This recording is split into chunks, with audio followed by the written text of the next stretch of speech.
नमस्कार, जय महाराष्ट्र. मी हिमांशु शेखर पुंडे. आज आपल्यासमोर घेऊन येतोय इयत्ता 6वी सामान्य विज्ञान पाठ क्रमांक 10 बल व बलाचे प्रकार. या धड्याचा भाग क्रमांक 1 force and types of forces. या लेक्चरमध्ये एक लेसन कव्हर होणार आहे, लेसनचा एक पार्ट कव्हर होणार आहे आणि पुढच्या लेक्चरमध्ये लेसनचा दुसरा पार्ट कव्हर होईल. Let's move forward. Introduction. First of all, tell me who is she? या कोण आहेत? कोणी सांगू शकेल? यांचं नाव आहे मीराबाई चानू. ऑलिम्पिक स्पर्धेत ज्यांनी भारत देशाचं नाव उंचावलं आहे, यांचं नाव आहे मीराबाई चानू. वेटलिफ्टर या आहेत.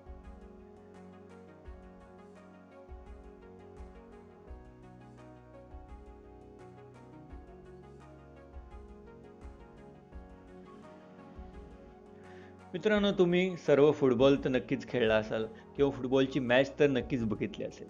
मला सांगा, फुटबॉल खेळत असताना चेंडू कशामुळे गतिमान होतो? त्याची दिशा कशी बदलते?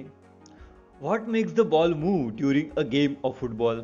कधी कधी बघा, आपण फुटबॉलला लाथ मारतो तर तो सरळ जातो. कधी कधी थोडी तिरकी लाथ मारली की दुसऱ्या दिशेला जातो. हे जेव्हा आपण खेळताना आपल्याला लक्षात येतं की समोरच्या खेळाडूला कसं चकवतो, कसा खेळ आपला, कसा जोरात किक मारतो, कसे ड्रिबल करत नेतो, कसे ते खेळाडू क्रॉस किक मारतात, कर्वमध्ये किक मारतात. म्हणजे पुढच्या व्हिडिओमध्ये दिसेल आपल्याला. हे बघा, पूर्ण कर्वमध्ये आणि किक मारलेली आहे खेळाडूने, आपण बघू शकता.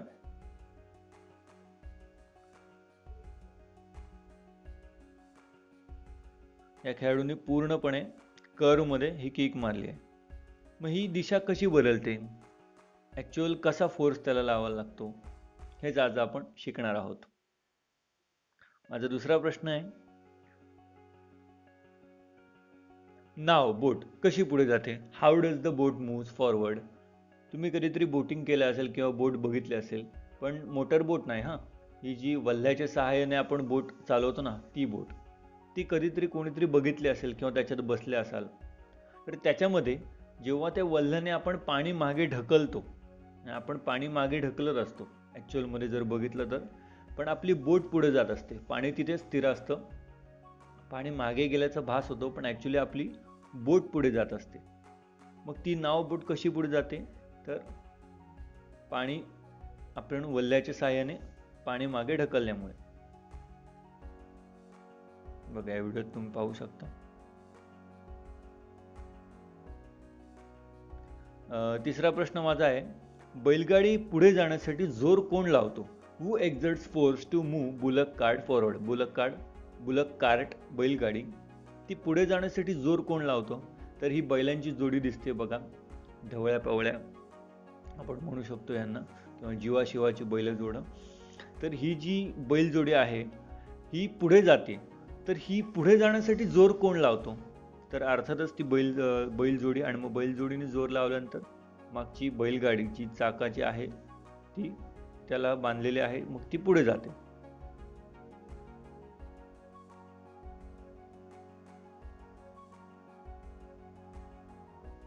मित्रांनो, कोणतीही वस्तू आपणहून जागा बदलत नाही. वस्तू हलवण्यासाठी बलाची आवश्यकता असते. गतिमान वस्तूची दिशा बदलण्यासाठी, तिला थांबवण्यासाठी बलाचा वापर होतो. म्हणजे आपण म्हणतो की एका जागी निर्जीव वस्तू आहे, तर दगड किंवा कुठलीही वस्तू, तर ती एका जागी स्वतःहून हलत नाही. जर तिच्यावर आपण कुठलं बल लावलं नाही तर ती तिथनं हलणारच नाही. मग जर मोठा दगड किंवा मोठी वस्तू असेल तर आपल्याला जास्त बल लावावं लागतं, छोटी वस्तू असेल तर कमी बल लावायला लागतं. हे झालं थांबलेल्या वस्तूबद्दल. आणि गतिमान वस्तू जर असेल, त्या वस्तूची दिशा बदलायची असेल किंवा तिला थांबवण्यासाठी सुद्धा बलाचा वापर होतो. म्हणजे आपण एखादा गतिमान चेंडू, क्रिकेट खेळताना चेंडू जसा बॅटवर येतो तो एका गतीने येत असतो, पण जर बॅटने आपण तो मारला तर त्याची आपण दिशा बदलून तो दुसरीकडे मारत असतो. पण त्यावेळी सुद्धा आपण बॅटनी बलाचा वापर करत असतो, म्हणजे त्या चेंडूची दिशा बदलते.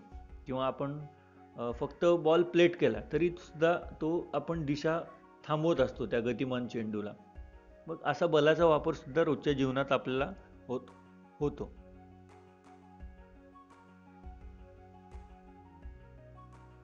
इंग्लिशमध्ये आहे definition, no object changes its position on its own. Force is required to move an object. Force is use to change the direction of an object in motion or to stop it.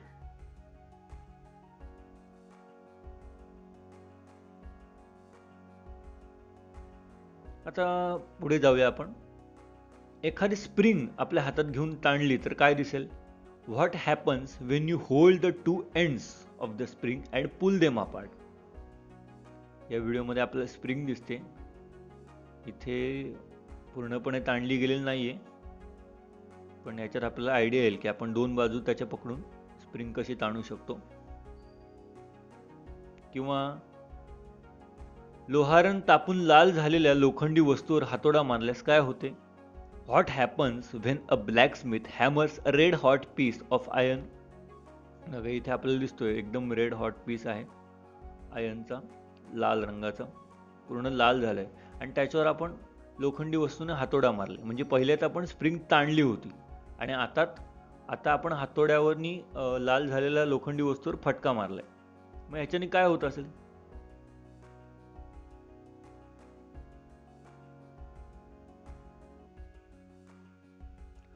तर वस्तूचा आकार बदलण्यासाठी बलाची आवश्यकता असते. Force is necessary to change the shape of object. म्हणजे पहिल्यात आपण वस्तूचा आकार बदलला, म्हणजे स्प्रिंग होती, स्प्रिंग कंप्रेस फॉर्ममध्ये होती, ती ताणली तर ती थोडीशी मोठी झाल्यासारखी वाटली, की लांब झाल्यासारखी वाटली, म्हणजे तिचा आकार थोडा बदलला. ती ताणलेली आपण सोडली की परत स्प्रिंग तिच्या मूळ अवस्थेत येते. किंवा आपण जेव्हा लोखंडी वस्तूवर, गरम झालेल्या लोखंडी वस्तूवर हातोड्याने जेव्हा लोहारांनी फटका मारला तेव्हा ती वस्तू गरम झालेली होती आणि त्या वस्तूवर हातोड्याने फटका मारल्यामुळे तिचा आकार बदलला. तो जोर लावल्यामुळे, फोर्स लावल्यामुळे, बलाचा वापर केल्यामुळे. त्यामुळे वस्तूचा आकार बदलण्यासाठी बलाची आवश्यकता असते. आता आपण बघूया बलाचे प्रकार. यामध्ये आज आपण शिकणार आहोत स्नायू बल, यांत्रिक बल आणि गुरुत्वीय बल.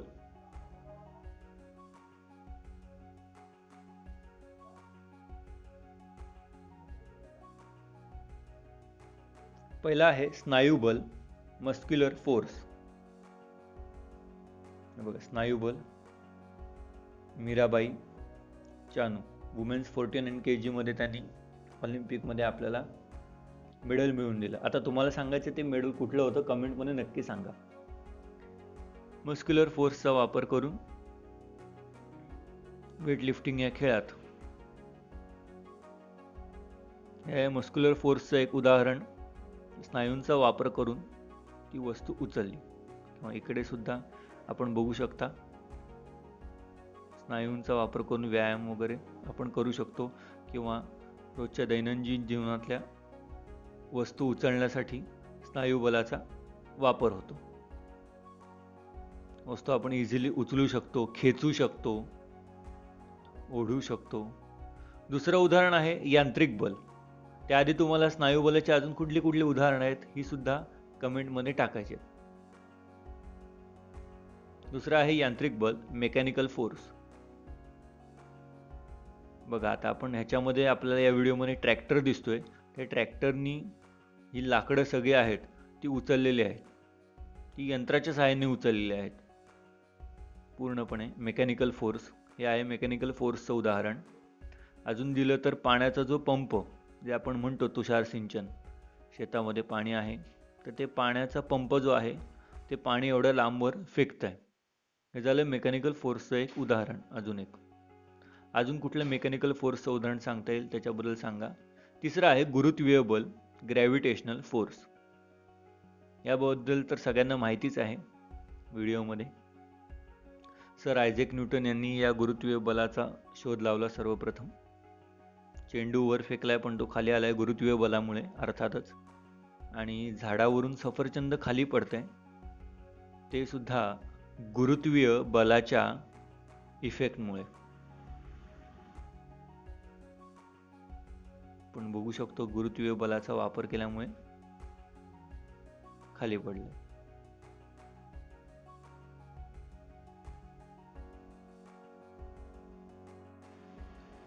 मित्रांनो, आज आपण पाठाचा जो भाग शिकलो त्याच्यावर मी तुम्हाला काही प्रश्न विचारू इच्छितो. तुम्हाला या प्रश्नांची उत्तरं कमेंट बॉक्समध्ये नक्की द्यायचे. माझा पहिला प्रश्न आहे, मोटारसायकल या वाहनाला पुढे जाण्यासाठी आणि वेगाने पुढे जात राहण्यासाठी कोणत्या बलाची आवश्यकता असते? बलाची 3 उदाहरणं आज आपण बघितली, स्नायुबल, यांत्रिक बल आणि गुरुत्वीय बल. त्या 3 मधल्या नक्की कुठल्या बलाची आवश्यकता असते हे या प्रश्नामध्ये आपल्याला उत्तर द्यायचं. वेट लिफ्टिंग या क्रीडा प्रकारात खेळाडू कोणत्या बलाचा वापर करून वजन उचलतात? हा माझा दुसरा प्रश्न आहे. आणि तिसरा प्रश्न आहे, गुरुत्वाकर्षणाचा शोध कोणी लावला? कुठल्या शास्त्रज्ञाने लावला हे आपल्याला प्रश्नाच्या उत्तरात लिहायचं आहे. हे 3 प्रश्न आहेत आणि मी स्वाध्यायाला सुद्धा काही प्रश्न देतोय, ते सुद्धा पाहायचे आणि त्याची सुद्धा उत्तरं आपल्याला द्यायची आहेत. वस्तूचा आकार बदलण्यासाठी टिंबटिंबचा वापर केला जातो. प्रश्न क्रमांक 2, व्याख्या लिहा स्नायुबल. प्रश्न क्रमांक 3, व्याख्या लिहा यांत्रिक बल. या 2 व्याख्या आणि एक गाळलेली जागा आपल्याला सोडवायची आहे. स्वाध्याय, पृथ्वी जे बल लावून वस्तूंना आपल्याकडे खेचते त्यास टिंबटिंब बल म्हणतात. एका वाक्यात उत्तर द्या. आकाशात फेकलेली वस्तू खाली येते, हा कोणत्या बलाचा प्रभाव आहे?